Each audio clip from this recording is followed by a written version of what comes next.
Hey, Irish fans, welcome back to Chalk Talk with Bill and Bill, brought to you by Guinness.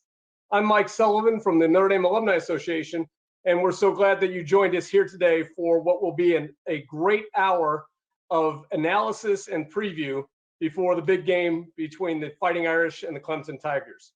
Joining us, as always, on Chalk Talk, Coach Bill Lewis and Coach Bill Reagan, two former Notre Dame assistants who collectively have over 60 years of coaching experience in college and professional football. So we've got a lot to go over today. At the end of the program, we'll have an opportunity to take your questions. So please stick around and we'll get to those shortly. But let's get things started, as always, with hearing from Bill Reagan, the former director of football operations for the University of Notre Dame. Take it away, Bill. Thanks, Mike, and welcome Irish fans from all over the country. This is what we've all wanted, right? This is what everyone looking for, hoping that Notre Dame and Clemson would both arrive at this point undefeated. I found myself actually rooting for Clemson last week against Boston College so that they would arrive at that high lofted position of number one. Make no mistake about it, though, these schools are kind of different. It's the North versus the South, private versus state, blue versus orange. And with that all considered, this just looks to be an outstanding matchup. So let's go back and look at Clemson football. Where they come from, how'd they get here, and what are they doing right now? They're formed in 1896. That is, the football program was formed in 1896. The Tiger nicknames and colors, well, their first head coach was a guy by the name of Walter Merritt. And Walter Merritt was a professor at Clemson at the time, and he had just come from Auburn.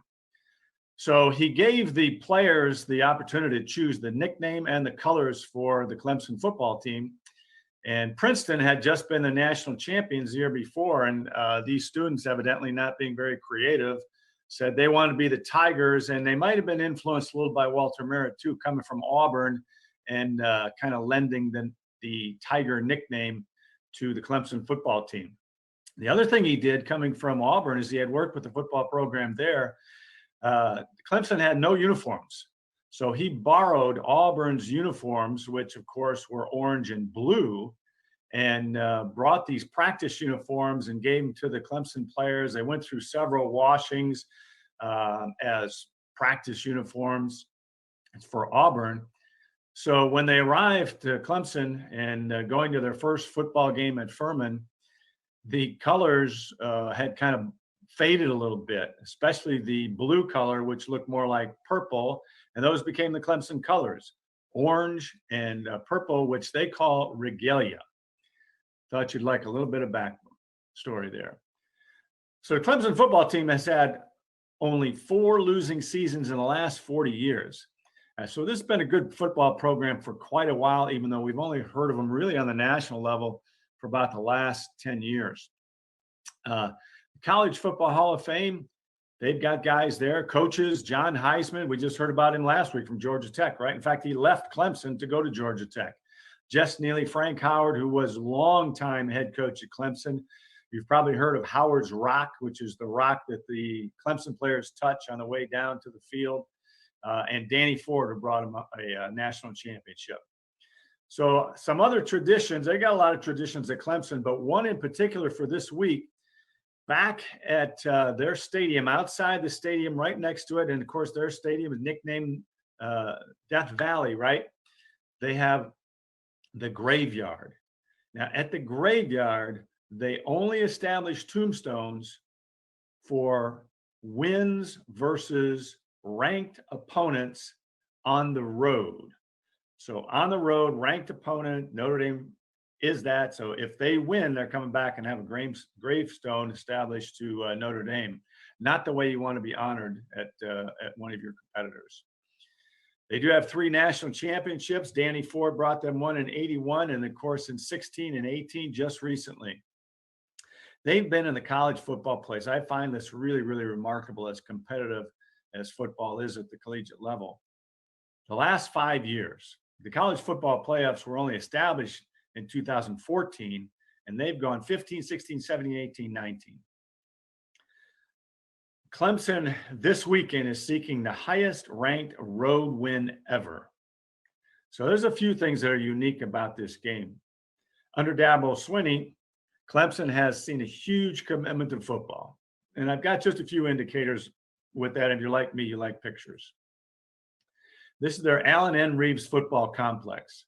That looks to be a beauty, doesn't it? This is the inside foyer, beautiful stairway and glassed area.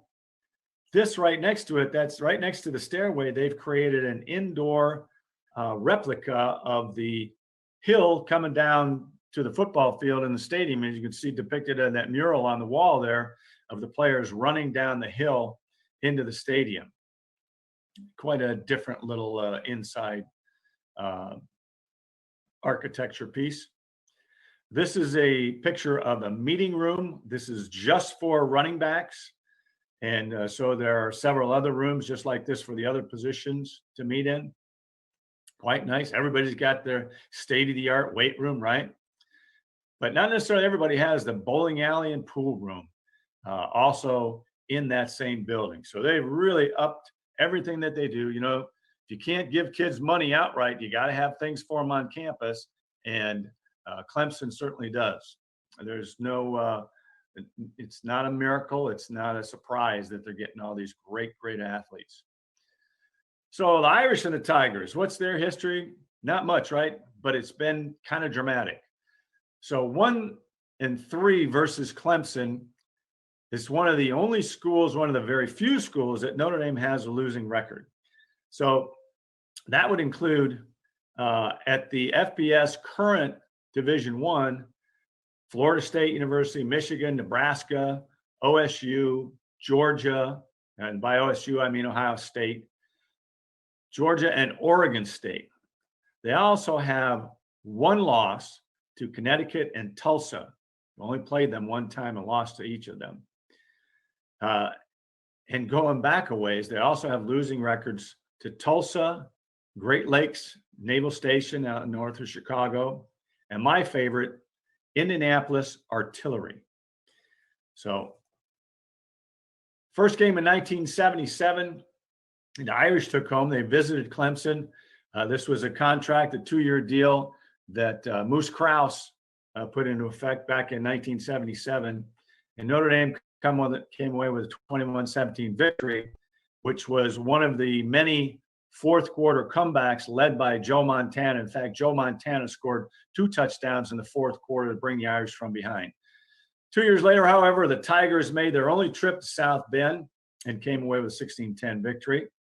Then, of course, we had what I think was one of the most exciting games in Notre Dame and maybe college football, in that it was an awful, awful night. A lot of big crowd, though, at Clemson. They were fired up for this. I'll never forget those buses coming around and dropping the Clemson players off so they could run down the hill. And Notre Dame goes down. They turn the ball over a couple times, and it just looks like it's not going to be a very good night from Notre Dame. And they make a dramatic turnaround in the second half, come back only to lose by 2 points in an unsuccessful 2-point conversion right at the end of the game. But give Notre Dame credit, showing a lot of courage and guts, bringing their own guts and coming back that night. Then, of course, we had the playoff game in 2018. The Clemson wins 30-3. And, you know, this looks like an awful night for Notre Dame. But with only 2 minutes to go in the first half, Notre Dame's only down 9-3. Julian Love goes out, and then, of course, the floodgates open. They take advantage of that situation with 2 touchdown passes before the half was over, and then it's all of a sudden 20-3 at the half. So, but that's the history between the Irish and the Tigers. Number 1 Clemson, number 4 Notre Dame is the highest ranked matchup in the ACC in the conference history. So this is not only big nationwide, it's huge for the ACC conference. 2 weeks ago, Clemson was a 12-point favorite. That has come down to 5 points now. So something's got to give this week, too, in a few different categories. The Irish the Irish have a regular season and postseason win streak of 12 games. That's the longest in the FBS. Clemson's 36 straight in the regular season is also the longest in the FBS. So somebody's not coming away with that streak this weekend.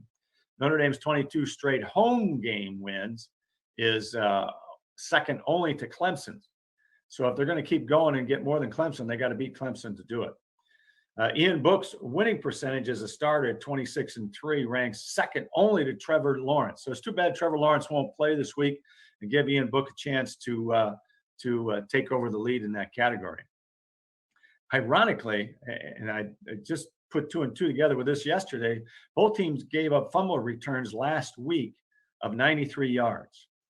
That seems rare, that both teams this highly ranked would give up fumble returns for touchdowns of 93 yards just a week ago. Here's a look at Clemson and Notre Dame and how they fare in the ACC. And I won't go through everything here. You can kind of look at that. But look at the points scored. So Notre Dame is 6th in points scored at 35. Clemson's first at 46. Points allowed, Notre Dame's first. Clemson is second. It's the point differential here I really want to focus on, because Notre Dame's point differential is 25 points, where Clemson's is 30. So think about that 5-point differential versus opponents that Notre Dame kind of has to make up. Then here you got rushing offense. The only two that are kind of extremes here. Otherwise, Notre Dame and Clemson are first, second, then top 5 and everything else, right? Except for sacks by the defense of Notre Dame down here at 8th. But the rushing offense for Clemson is a surprising 11th in the league right now. And that could be attributed to their young offensive line. And Notre Dame's passing offense is 12th. We know there have been some struggles with receivers, et cetera, to get to that point. So everything else, though, Notre Dame and Clemson, offensively and defensively, ranked up there pretty high. Irish news, notes, and nuggets for this week. Notre Dame has not beaten a team with a winning record in 220.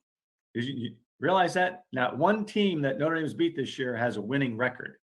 And moving forward, everybody has a winning record except for Syracuse. Most notably this week, undefeated Clemson. The last time Notre Dame faced the number 1 team in the country was USC in 2005. We all know how that kind of turned out. It was a great ball game, great finish to the ball game. Unfortunately, it was a great finish for USC. The last victory over number 1 team goes back to 1993, a historic game versus Florida State. And I know I was at that game, could tell you what happened the whole game. Wish I had a little bit more time to go into that one. And as fate would have it, lost to BC the following week. A lot of people remember that game more than the Florida State game. Who does Notre Dame play next week? It's Boston College again. So I hope we have that opportunity to take an undefeated streak into Boston College. The Irish, however, are 18-16-1 all-time versus ranked teams. This is something I would not have thought till I saw that stat this week. Coach Kelly has not faced a number 1 team while at Notre Dame. Ricky Gray, player during the 80s, lettered for both schools, 1980 for Clemson, then matriculated to Notre Dame, and lettered from 82 to 84. He actually went to Holy Cross and got his way, his path into Notre Dame through Holy Cross, and then lettered for 3 years. Banks McFadden from Clemson and Moose Krause of Notre Dame are 2 of only 8 athletes in college sports history to have earned All-American honors in football and basketball. So only 8 guys have ever done that. Clemson and Notre Dame each can claim one of those guys. And as you probably know already, ESPN Game Day is here at Notre Dame Stadium tomorrow. So the defensive coordinator for Clemson is a guy by the name of Brent Venables. If you haven't heard of him, he is, if not the best, one of the best defensive coordinators in the country. Actually held that position at Oklahoma before coming to Clemson. And I still can't figure out why Oklahoma let him go. But these are some things that make him really good. So he is a great recruiter. He, in 2015, was the recruiter of the year for Rivals.com. And he's up there every year, as one of the top 25 recruiters in the country. He is a great teacher. He not only teaches techniques, but he teaches the little nuances of a defense. A guy like Brian Van Gorder taught the Notre Dame defense all kinds of twists and schemes and stunts and blitzes. But a lot of times these were just running robots. Brent Venables is so good a teacher at knowing how to set up that individual who's coming on a blitz, teaches him how to take on the offensive personnel, where to hide in the defense. Just a great teacher. He's great at scheming to eliminate opponents' strengths. So his game plan is not just to blitz and cause chaos, but it's to take away something that the offense does. He is great at in-game adjustments, as evidenced by their low point total in second halves. He's an intense coach at practice and during games. We see him at games. Sometimes he has a get back. He has his personal and private get back coach. And sometimes this guy has a rope tied around his waist just to pull him back so he doesn't get on the field. He's so intense. But that's the way he is at practice too. And that's why he gets what he does out of the players. He really demands excellence. He's not afraid to get creative. I was watching in my research this week a little bit of the game 2 years ago versus Notre Dame, and I saw one blitz where only one guy rushed the passer and they still sacked Notre Dame. So all the other defensive front people took 2 steps forward and then came back off in a pass drop. One guy got through clean, clean as a whistle, forced Ian Book to roll out to his right, and then one of the flat defender came up and forced Ian Book out of bounds for a sack. So he's not afraid to get creative and makes it work. He's a great motivator. The players love him. And that's why, all these statistics and awards have gone his way at Clemson.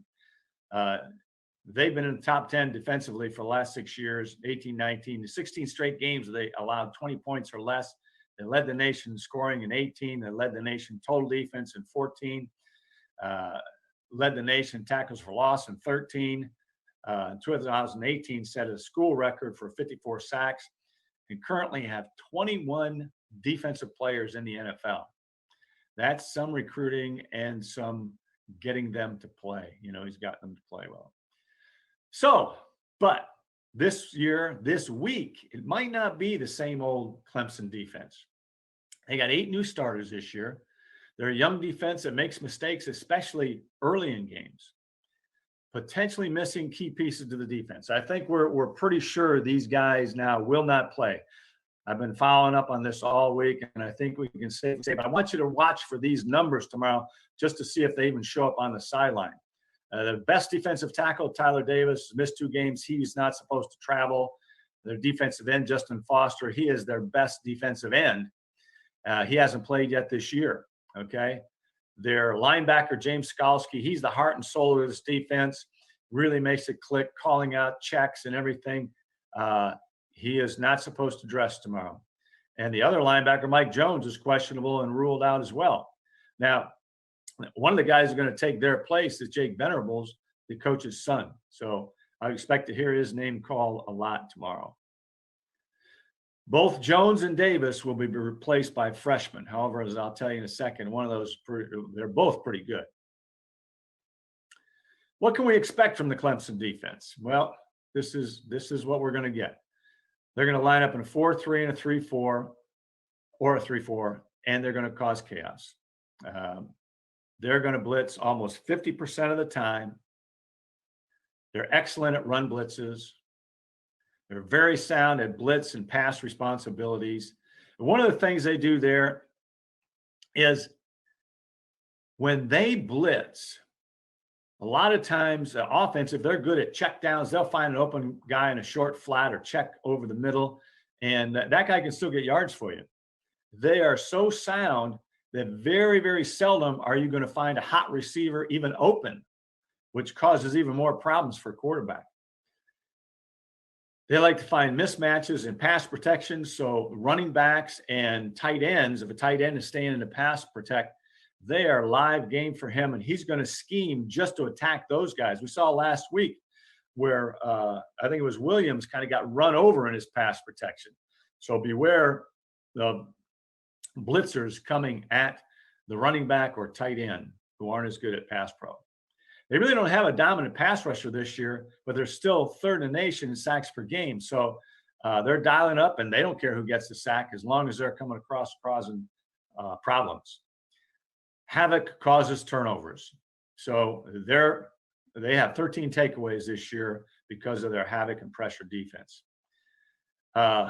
They are playing, as I mentioned earlier, excellent defense in the second half. You can attribute this to adjustments made. You can you can attribute it to young players settling down a little bit, but they're only giving up 5.7 points per game in the second half. So second half is a challenge to Notre Dame. Keep that offense moving. They thrive on third down and long. So it's going to be an issue if Notre Dame continually arrives in third and long. You know, Notre Dame it was very good last week in third down conversions. I'd like to think that those conversions don't have to be long yardage situations. So a couple players to watch. Their free safety, Nolan Turner. He is definitely the center fielder back there. He's tied for the lead in the country right now with 3 interceptions. He's a great, as I mentioned, center fielder. He does not play great when he's forced into man-to-man coverage if they're playing what we call zero coverage. So we like to get that situation if possible, or if he is matched up, he'd be a guy to take advantage of if he's covering. Here's one of these freshmen. So he was the consensus #1 player in the country last year as a recruit for the class of 2020.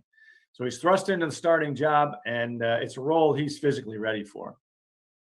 11 and 24. Keep your eye out for them. So a little bit about their schemes, and then we'll try to get you out of here, okay? Clemson is a 4-3 defense, and this comes right out of their playbook. Brent Venables calls these outside linebackers in their 4-3. You see an A there. He calls them apex backers, apex strong and apex weak, and the H is for a hook. For identification purposes of my charting moving forward, I would call these guys Sam and Will, okay? And so this is just a look kind of at their 4-3 lineup. Here's the 3 linebackers here, safeties who can come down, not necessarily. They can play cover 2 from this alignment as well. And here's kind of a look at some of their movement. What I'm going to do, though, is I'm going to get to this next slide, which shows the rules for one particular player. So here's for a strong apex player on one particular coverage, one particular defense, just to show how involved this is. So for him, it would be take the first man out to the flat. If none, then man coverage on number 2, except when number 2 runs under or vertical. It goes across the field or it goes vertical. Then you play him off to the next guy and you sit in the curl, or that would be this backer here. You could also come on a blitz. You'll see a lot of linebackers, if they're responsible, he sits in the backfield, he'll come as a delayed blitzer, okay? Now, what I'm going to do, I'm going to leave that up there, and I want to just go through my charting so you kind of get an idea of what Clemson's going to come at you with, okay? So you can see the A gaps. You can see where Sam, Mike, and Will line up. This would be Will out here, okay? Or excuse me, Will here, Mike, Sam. They've already got the strong safety walk down. I prefer he'd be back here in 2, but we'll leave it at that, just so you can see, try to follow along, okay? So in the first half, they had 28 first half defensive snaps against Boston College. They played 11 downs of straight vanilla defense, 3 times in a 4-3 with a cover 6, which cover 6 is man free, okay? Man coverage with that free safety Nolan back there. 3 times in a 3-4 with cover 2, 2 deep safeties. 2 times in a 3-4 with cover 8, okay? 8 being only rushing 3, dropping 8, and they did it with 5 under, 3 deep. So pretty solid from a coverage standpoint. They played 2 times 4-3 with 2 deep man under. They played 1 time with 4-3 cover 2. Okay, all pretty basic defenses. Now here's what they did the rest of the time. Don't worry if you don't understand, but try to follow along using that picture. Okay, first half, and this was the first defensive set of the game.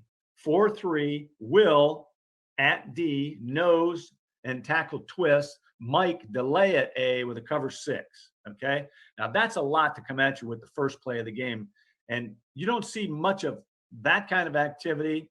But I think Coach Venables wants to get you thinking, you know, oh my God, look what they just did, and you're sitting there kind of expecting those things the rest of the way. It's a lot more 5-man, maybe 6-man type blitzes after that. So here we go. 4-3, Will at D, cover 6. That means Will's blitzing at cover D. 3-4, Sam and strong safety at C and D, cover 6. 4-3, strong safety at D, cover 6. 4-3, Mike at B, cover 6. 4-3, strong safety and Will at D from the same side, cover 6. So an overload. 3-4, Sam at D, Will delay at B, cover 6. 3-4, Sam and strong safety, overload at D, cover 6. 3-4, 4-3, Mike and Will show at A, double A blitz, cover 2. So they showed, walked up, and came, okay? 4-3, Will at D, cover 6. 4-3, Mike and Will twist at B, cover 6. 3-4, Will at D, cover 6. Mike and Will show at B, Will and nose twist at A, cover 6. 3-4, Will at D, cover 6. 3-4, Mike and Will show at B, at the double Bs, Will and nose twist at A, okay? They did this twice in a row, which is rare. 3-4, Will at D, cover 2. Then 3-4, Mike show at A, Mike and Will twist at A, cover 6. 4-3, Mike at A, Will follow at same A, cover 6. So we had the Mike backer blitz through the A gap, and on the same A gap, we had the Will backer follow as a delayed blitz. And then 3-4, Sam at C, Mike at A, cover 6. There you have it for one half of football.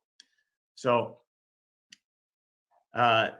this is something Notre Dame's got to be preparing for all week. I think they'll do a pretty good job. I've used up all my time on that. I want to get you over to Bill Lewis now so he can dissect the Clemson offense. Take it away, Bill.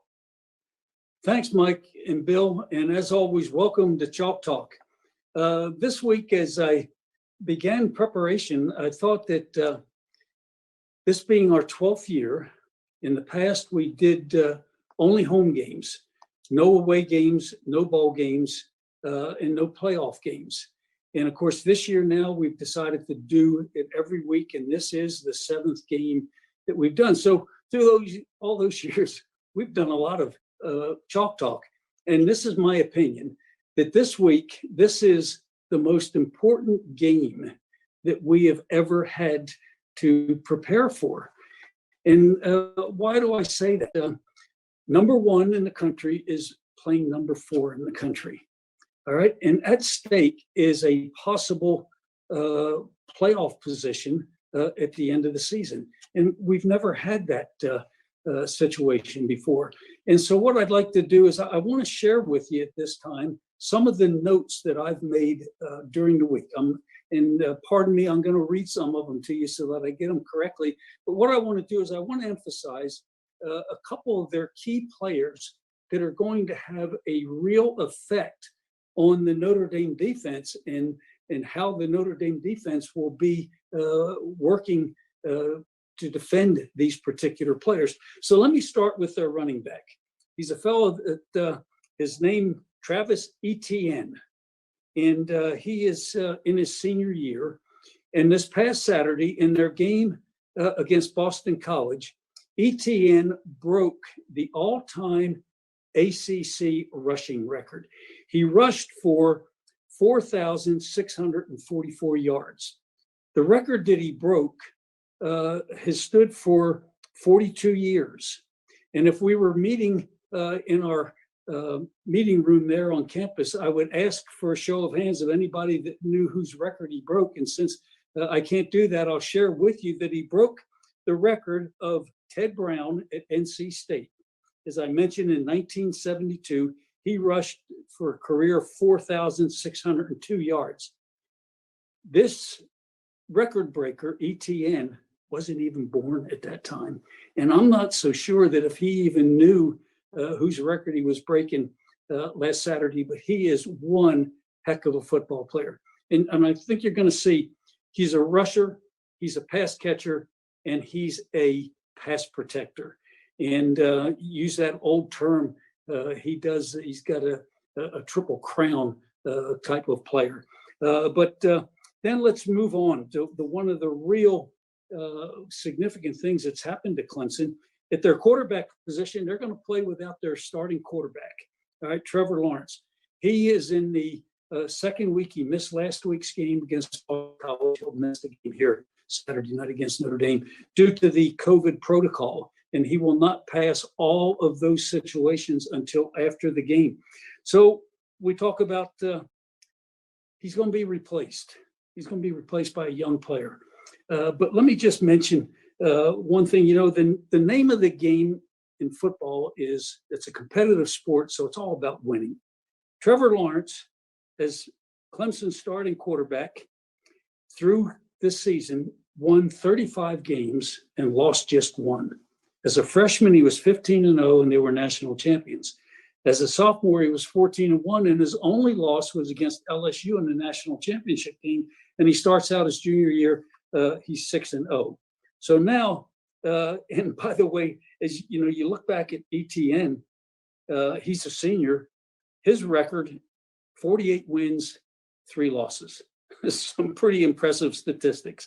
All right, now, who's going to replace that Trevor Lawrence guy? He's a true freshman. All right, and I'm going to pronounce his name just one time. It's a long name, and it'll take up a lot of time if I keep referring to it. But he goes by DJ, and his last name is Oyeungalile. Oyeungalile. All right, his record is 1-0. He started last week's game at home against Boston College. It was a game where they had to come from behind in the second half to win. And so you're comparing a guy who's 35-1, and now he's been replaced by a guy who's 1-0. And so that's going to be significant, because now what we've got to do is let's take a look at how these 3 players fit in to Clemson's team stats as we get into preparation for Saturday night's game. Let me just remove this Tiger Paw. All right, let's take a look at Travis Etienne. He's 5'10", he's 208 pounds, and he is as tough a physical player as you're going to see. All right, these are his rushing records. As a freshman, he carried the ball 106 times. What was so interesting, he did not lose a yard as a freshman. He averaged 7.2 yards per carry, 13 carries, pretty good freshman year. Sophomore and junior year, look at him. He's 1,600 plus yards, not losing many yards here. All right, gaining his net yardage 1,600 here, averaging 8.1 yards per carry, 7.8 yards per carry, 24 touchdowns as a sophomore, 19 touchdowns as a junior. This year, he has 103 carries, all right, for 606 yards. Now, people are saying, hey, his yards per carry aren't what they've been, all right? And that might be a key factor in the game, but still, every time he runs the ball, you give it to him twice, he's going to make a first down, and he's already scored 9 touchdowns. I've already mentioned about his ACC record. One other thing, he set an NCAA record. He has scored a touchdown in 42 games, not 42 consecutive games, but 42 games in his career. He has scored a touchdown, and that is now a new NCAA record.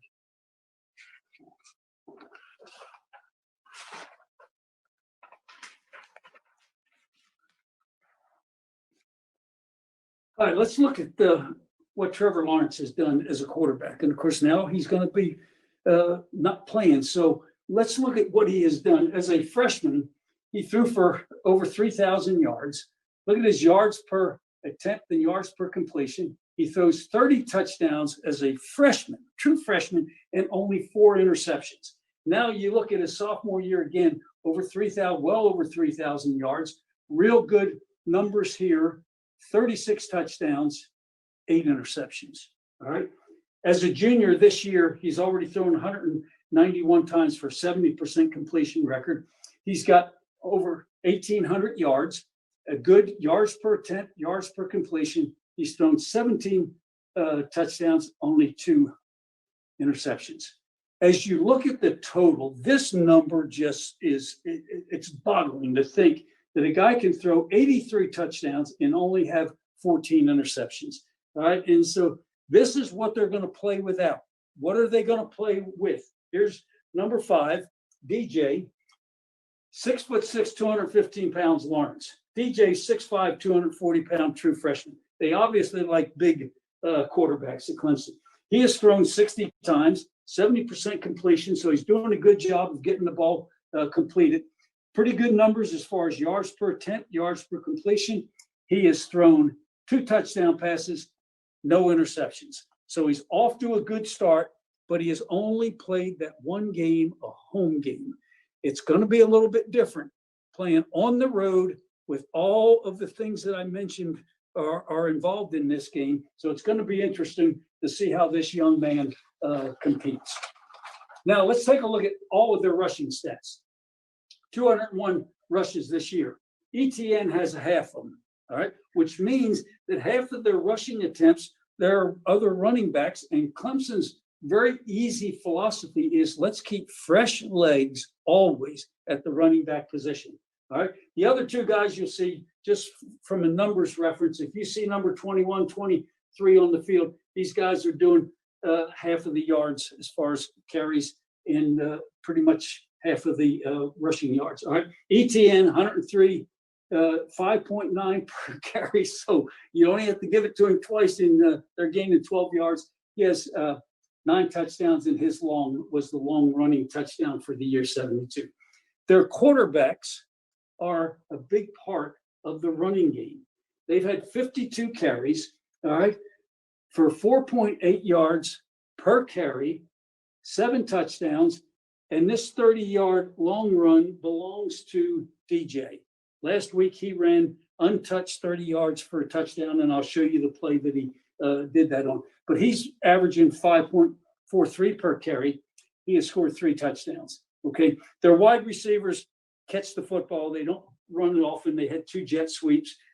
Interesting that they did gain over 10 yards on both of those. Now, let's look at their receiving stats, all right? Wide receivers are catching the ball 125 times. Then you go to running backs, and I'll talk about these 2, running backs and tight ends. If they're going to throw the football, they're going to have either 3 wide receivers on the field in 11 personnel, 3 wide receivers and a tight end or H-back. If they go to 10 personnel, they're going to have 4 wide receivers. And I just put these numbers down here. Number 3, 17, 2, and 6. Those are the numbers that are going to be on the field. At least 3 of the 4 of them in 11 personnel, all 4 of them in 10 personnel. All right. So you look at their yards per reception, 12.7 yards. So again, when they throw the ball and it's completed, they're gaining first downs. They're moving the ball. Their wide receivers have 12 touchdown catches, and they have a long there of 83 yards. Now, when we look at the running back stats and pay close attention to this, they have, as a group, have caught 36 passes. ETN has caught 29 of them. The guy is the best combination of a runner pass receiver. And there's a third thing that he's going to do. When they're throwing the football, he is as good a pass protector as I've seen in college football in a long time. So he's either going to be running the ball, he's going to be catching the ball, or he's going to be protecting for his quarterback. And I'm not so sure that he might be the best football player in the country at this time. Okay. But again, look at the stats of their running backs. 12 yards to carry, and ETN's 15 yards every time he catches the ball. He's had 2 touchdowns, and he's got the long of 46 yards. Their tight ends and H-backs, 30 catches, and what is really big here is 13 yards per carry, 6 touchdowns. All right, so you got your totals here. Now, as we look at the plays that we can expect Clemson to run, first of all, I think, and I really emphasized watching last week's game to see what they're doing with the young quarterback. One of their things, their offensive coordinators, Tony Elliott, he's in his 5th year. One of the things that he wants to do with the passing game is he wants to make sure he starts the game, gives the quarterback an opportunity to make easy throws, high percentage completion. The first thing that he does is he throws screen passes. On 2 of the 4 games I watched, the game analyst made this comment that they believe that Clemson is the best screen team in all of college football. And I have a tendency to agree with that because they've gotten a lot of big plays, and it's an easy, high percentage throw, which is what's going to be good for this young quarterback. The first one I want to show you is what is referred to as the tunnel screen. What we're going to do is we're going to create a tunnel for that wide receiver to catch the ball. On the snap of the ball, this running back will come across in front just to try to hold these linebackers a little bit. Is it the possibility that I'm going to reach up and give him the zone handoff? Quarterback just makes a quick fake, turns, and he throws. The wide receiver is going to give you about 2 steps downfield, and then he's going to come back in here where he's catching the ball in the backfield. All right. The defensive end is going to make sure that he eliminates this. Left tackle is going to make sure he eliminates this defensive end. So he's going to pass protect, forcing this guy to come up the field. Everyone else is just going to come off and block the first guy they see in a green jersey Saturday night. So the guard's coming out, center's coming out, backside guard's coming out. Backside tackle will make sure that that end doesn't come up and disturb the quarterback. And that ball is simply thrown, and then this receiver, there is the tunnel that he's trying to go behind right there. Again, high percentage and a very productive play for him. All right. Now, the other thing that I mentioned here is if he gets to the line of scrimmage, he's got a screen called and he doesn't like the look of what's over here, he can very easily go to an RPO and run the zone read, which would be an easy play. The other thing he might possibly want to do is if he sees the coverage really this way, he might want to throw some kind of individual route here, and that'll all be handled with the RPO at the line of scrimmage. The other screen, very similar, is what is called the bubble screen, and that's where this guy simply comes and bubbles in the backfield. They throw the ball out, and he then tries to get downfield behind these blocks in front of him. The other screen, and I mentioned to you how many catches ETN has. The other screen, which has been a huge play for him, is to throw a screen to a running back. Again, ball's thrown behind the line of scrimmage. So what they're going to do is this tackle is going to come and make sure this end gets up the field. And this end now, as soon as he sees pass showing, he is rushing hard. The running back comes across the ball snap. He comes across in front and kind of gets lost in all of this traffic here, comes right back. Quarterback will come and they will fake the bubble over here. All right. And he's just going to come back, pump out here, fake the bubble. And then by that time, this is all developed and he's going to throw the ball to ETN. Again, wide receiver coming downfield blocking, wide receiver coming downfield blocking. And then you got both guards and the center coming out in front. And this is a huge play, putting the ball in the hands of one of the best players in all of college football. And I think this will be an easy throw for a young quarterback to make. All right, now I'm going to say something that sounds funny, but Coach Elliott, their offense coordinator, he wants his quarterback to get hit early in the game. He wants it, this is a contact sport. He wants him to get tackled and hit. And so he gets a feel for the game early. And what he does then is they run a very simple option. All right. And off of this, it's, the zone read option. They've got a little bit of a twist to it. We know on the zone read option, everybody just comes off. All right. The quarterback reads the unblocked man on the line of scrimmage. The running back, all right, and this is one of ETN's big plays. He's coming here, and the quarterback is reading that defensive end. If that defensive end sits on the line of scrimmage, he hands the ball off, and they run the zone read. If that quarterback comes down the line of scrimmage, he can tackle that guy in the backfield. The quarterback pulls the ball. Now, what they have done, what Clemson has done, is they put a big tight end H-back here, and on the snap of the ball, he comes off and he blocks that linebacker. Because if this end crashes, the quarterback is pulling the ball, and he is going to go block the man responsible for the quarterback. And this guy, of course, out here is responsible for the pitch. This is the play in which DJ, the young quarterback, ran 30 yards untouched for a touchdown last week, is off of that play. All right. But again, it gives him an opportunity to get tackled early in the game. And it's a big play in football right now, the zone read option. Now, the other option And if you've been with us before, you've heard me say this is the simplest option for football. And this is just what we call a speed option, down the line option. All the offensive linemen have an easy job. They block the first guy to their inside. Quarterback comes down the line of scrimmage and reads this man here. If he takes the quarterback, all right, he will pitch it.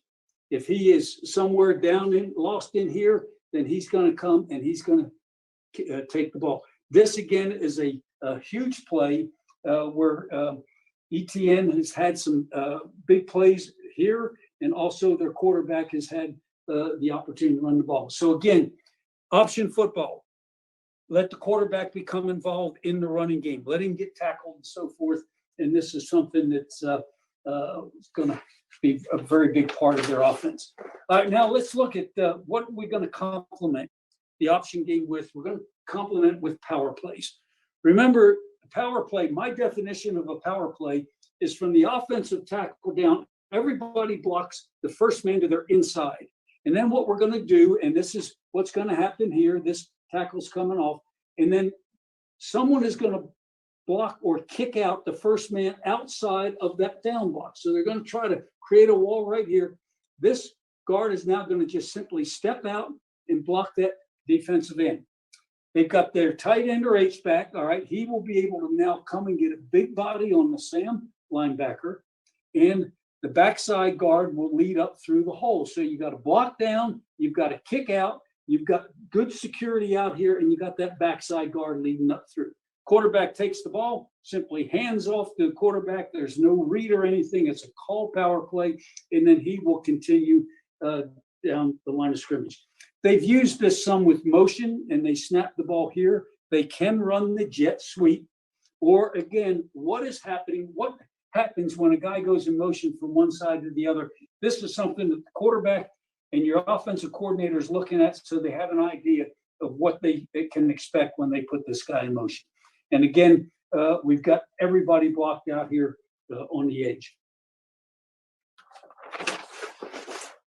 I said with the quarterback, he's 6'4", 240 pounds. He's a big body to tackle. They want to get him tackled early in the game. So we now have an opportunity to run what is just simply called a quarterback power. All right. And it's the same principle. All these guys block first man inside. And in this particular case now, they get the tackle blocking down, the guard blocking down, and the backside guard pulls and blocks, kicks out the first thing outside of the down blocks, creating this running lane. And they then take this big tight end, 240-pound tight end, they lead him up through to block the first thing that shows. All right. I showed you the speed option. They show the speed option for two plays. Here goes the speed option here. Quarterback takes the ball 1-2 steps. That allows this tight end to get in front of him. Then he plants and he comes back in through here. Again, the offense coordinator knows that play, that man will be tackled, and he wants him to be tackled. He doesn't want to have him get contact the first time if he happens to get sacked. He wants him to get in the flow of the game and know that he's a big part of the contact part of the sport. All right. Now, I made this little note because last week I did a thing on pass protection, and I mentioned that the running back and their tight end or H-back, all right, wherever he might be, on pass plays could possibly be chipping defensive ends. And so you're going to see some of that. I mentioned that this guy's a heck of a pass protector, and these are big, strong tight ends. So in any of their passing game, you can look for the possibility of these two guys being involved in chipping before they get into their routes. All right. Now, one of the first things that they tried to get the quarterback into flow last week against Boston College is run sprint out pass. Sprint out means the ball is snapped and this guy comes running out on the corner. All right. You've got wide receivers. And in this particular case, this was a big route concept with them last week. They run this guy deep. If the cornerback backs off, he will run about a 12-yard curl in front of him. If he stays, all right, here, then he will release and try to get outside of him. All right. The inside receiver runs that deep back shoulder throw into all this space out here. And the thing that they hit several times last week is this backside receiver is going to come all the way across on some type of crossing route. He can be 12, he can be 14, he can be 16 yards deep. They hit him a couple of times in 3rd and long for big plays, big chunk plays and it's an easy situation. Now, what happens if an offensive line I got here, they turn back, so it's an easy blocking concept for them. Here comes the running back. What did I say? He's a great pass protector. He likes to get up there and block. The quarterback sees that he's got the corner, he'll just take off and run if he feels that he's got an open receiver. But I think we're going to see the sprint out pass, and he can, of course, sprint out to either his right or to his left. Now, back to their offense coordinator. I want my quarterback to throw some high percentage passes early to get a good feel for the game. All right, so he goes and he gets 4 wide receivers. And this is where now this could be a wide receiver or it can be the tight end H-back. And they will use them as a slot receiver, their tight ends. Or if they want them off the field, then they'll have a 4th wide receiver. What can I do? Easy throw, a catch and throw type of thing. All right, over here I've got the slant. They can run 2-3-step slant. That can come off of both sides. They can run 3-step out routes. That can happen on both sides. So short, easy throws, high percentage throws. If they feel like they're starting to get now some action out of the safety, and Notre Dame's got a free safety that gets very active, and what they might try on him is a slant and go. If he wants to really jump, those kind of things. Same thing if you got a corner back here, is that they can run the slant and go. Or over on this side, same thing happens. They get hard. This guy can run an out and up. He can run an out and up.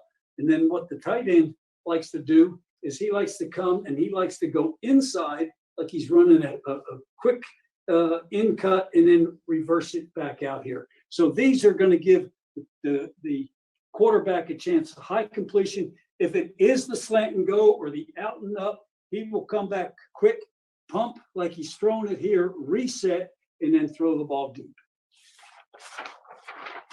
All right, now, you've heard me before say this. When people start to go and pick routes with crossing routes, I don't particularly like it as an old secondary coach, but they like to do it. And again, going back to last week, with this being the young quarterback, he hit this guy all the way over here for a couple big chunk plays. And what they're trying to do is if it's a zone coverage, what they want to do is pull these guys out of their zones and open up things inside. If it's man coverage, then they want to try to get the defensive guys to run into each other. And then this is where that tight end has had several catches here, or one of these 2 guys gets free and the quarterback recognizes. But it's a quick 3-step, and then they're looking to throw the ball downfield. All right. As I come here, that's all, folks. That's all I got. And again, these are things that I think we're going to see the young quarterback play. Now let's get back to Mike. Okay, thanks, Bill. Both Bills, I can tell you guys bring it every week, but you can tell this is a big game because you guys are a little bit more intense. You're bringing that analysis, and we love it. Thank you so much. So now we're going to look at your keys to the game, and then we'll take a few questions from those viewing around the country. So, Bill Reagan, we'll start it with you. Play above the 5. You got to tell us here on this first key to the game here. Oh, I'm sorry, dominate first down. I think it skipped. Yes. So let's talk about play above the 5. And what do you mean by that? Well, I think, first of all, I want to reiterate what Bill Lewis said. I think we have to stop and pause for a second and really understand what a great game this is. Okay. We don't get that many of these, as evidenced by the fact that Coach Kelly's never played a number 1. What a great matchup it is. So really, really appreciate it. Even though we can't be in the stadium, what a great football game this is about to be. At least we hope it's about to be. So play above the 5. So it's really what I'm talking about here is elevating the game, elevating the performance level in the game. And I'm saying this for the offense. If we look at a couple of things, Notre Dame is down by 5 points to begin with, right? They're favored. Clemson's favored by 5.5 points. So really, let's say 6, okay? there's also a point differential that I pointed out in my presentation. Notre Dame's point differential, they've won games by 25 points on average, Clemson by 30. Okay, that's kind of 5 points we got to make up. I don't know if we can ask the defense to make that up. The defense has already played exceptional all year, right? We just got to get them to play to the same level. The offense has got to raise their level of play. And this is across the board. You can't say one position group is already playing pretty well. So across the board, offensive level of play has got to be raised. Okay. All right. Thanks for that clarification. Now, Bill Lewis, dominate first down. Often you hear people talk about third down, but you're saying first down is the key. What I'm coming from here is you've got this new quarterback who's played one game. He played at home. Now all of a sudden he's on the road. He's playing in the biggest game of his life. And so what I think we do is we dominate first down. And now we're going to put him in second and long and third and long. And the pressure of the game is all of a sudden going to come on him. So I think first down, the ball's going to be in ETN's hands a lot. Dominate that down and now put it back in that young quarterback's hands and see how he, let's just create an environment to see how he's going to handle those situations. Okay, Bill Reagan, a little more straightforward here in your next key, outrush Clemson. Yeah, but I looked at this in a lot of different ways. We want to outrush Clemson, but, first of all, it's critical on first downs. It's critical that Notre Dame solves what Brent Venables is going to try to do to them to stop the run. I mean, he's going to come at them with people, but in run blitzes, specifically designed to stop Notre Dame's best plays, okay? So, and I also think it's important to use the running game and attack the middle where the Clemson defense is kind of young or new because of players that are not playing. Their best players are not playing at linebacker and at the nose tackle. So, and in the last 4 games that Notre Dame has lost, they give up 46, or they only get 46 yards rushing, 47 yards rushing, 88 yards rushing, and 55 yards rushing. That if that's the case Saturday, Notre Dame's in for a long afternoon. They've got to be able to rush the ball. So I simply put it, outrush Clemson. Okay, Bill Lewis, the Notre Dame defense has to come up big on Saturday. Yes, they've got to limit the chunk plays, and I'm going to just read this off. This is the one game that the quarterback played in. These are the plays, 18 to 20 yards or more. ETN, 42-yard touchdown pass. ETN, 26-yard reception. ETN, 27-yard run out of that speed option on the pitch. DJ himself, 30-yard touchdown run on the zone option play.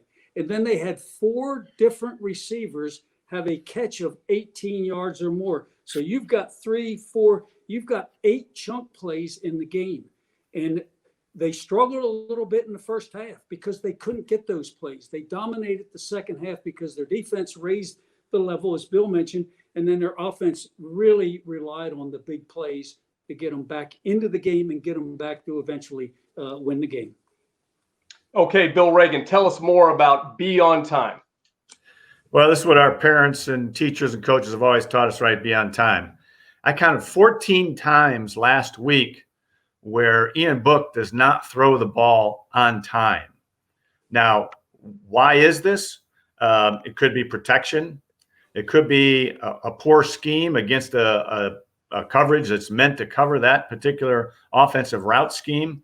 It could be the receivers just not getting open, or it could be the quarterback, with a misread or not pulling the trigger when he should.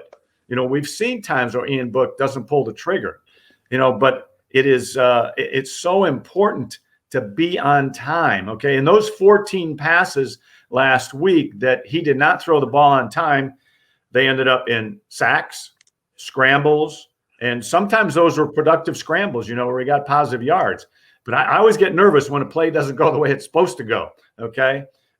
Or some of those were just plain late throws. He held the ball, and then throw the ball.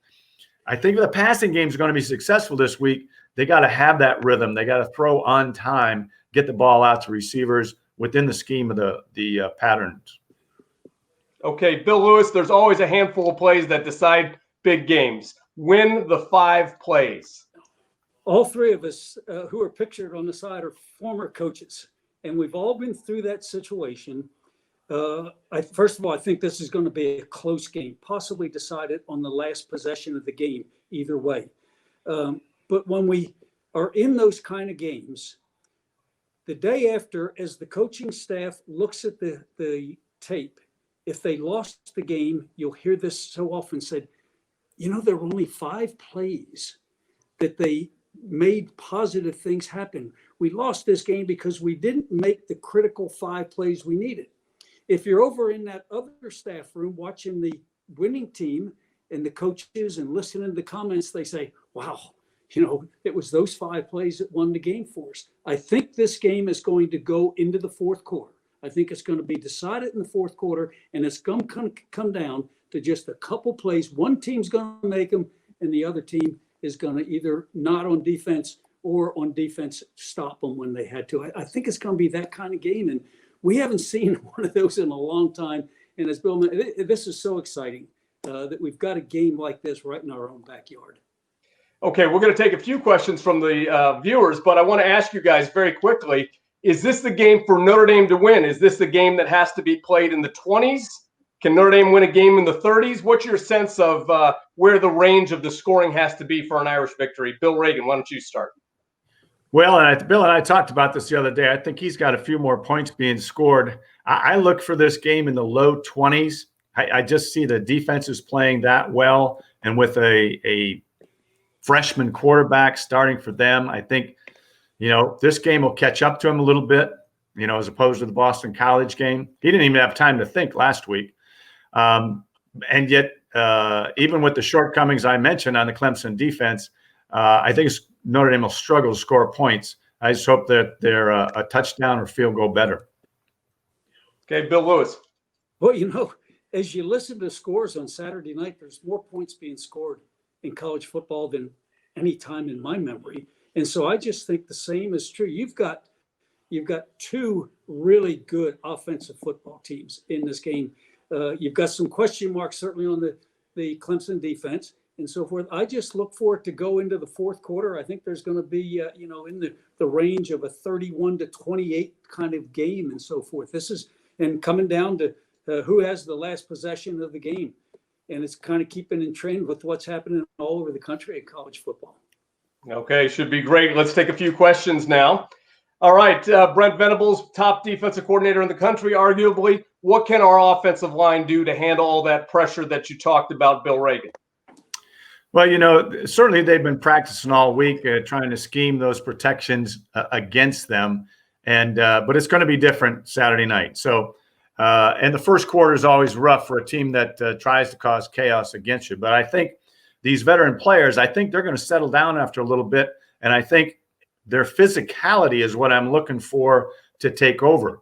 I mentioned the running game. They can't, if Clemson has a great first quarter stop in the running game, Notre Dame cannot shy away or back away from the running game. They got to continue to come at it and hammer them, right? And I think those big fellas will love that, and they'll get better as the game goes on. Okay, I think, Bill Lewis, we're going to have a question for you here. What types of things can Notre Dame do to slow down the incredible Travis Etienne? Big, simple answer to that is be sound fundamentally. If you're responsible for a gap, make sure that you're in that gap. If you're responsible for containing the quarterback pitch on those options, is make sure that you're disciplined.